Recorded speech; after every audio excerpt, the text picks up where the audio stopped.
Recording by Kohinoor music studio Bakhri बाजार।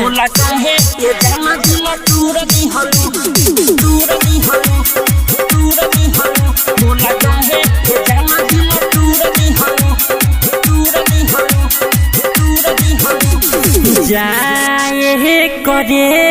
जा मुहले लूह मोरी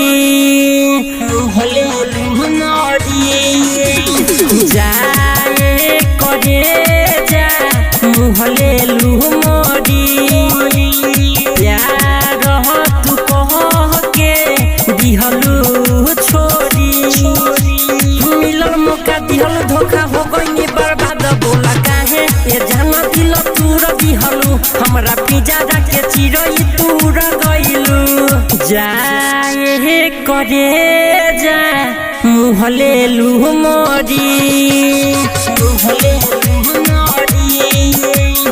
जाए करे जा मुहले लूह मोरी प्यार तू कह के दिहलू छोरी मिलल मौका दिहल धोखा हो गई बर्बाद बोला काहे ये जाना दिल तूर दिहलू हमरा पिजा के चिरई तूर गइलू काहे ये जाना दिल तूर दिहलू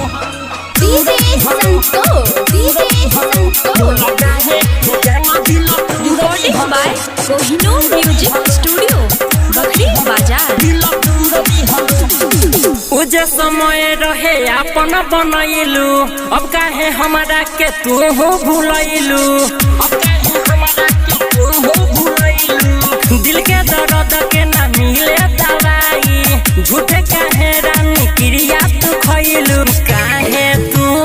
दिहलू रिश्ता के तोरी लागत हवे हमारे हो गइल देरी हमारी खंजर कइलू बंजर रहे हरी हरी बोला बोला ये जाने काहे रुस गइलू हमरा पिजा के चिरई तूर गइलू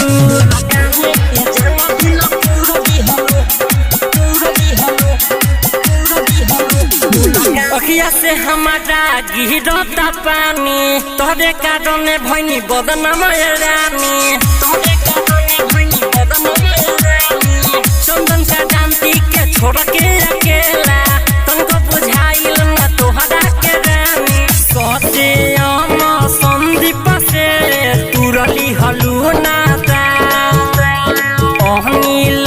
आनंद रुस गइले साफा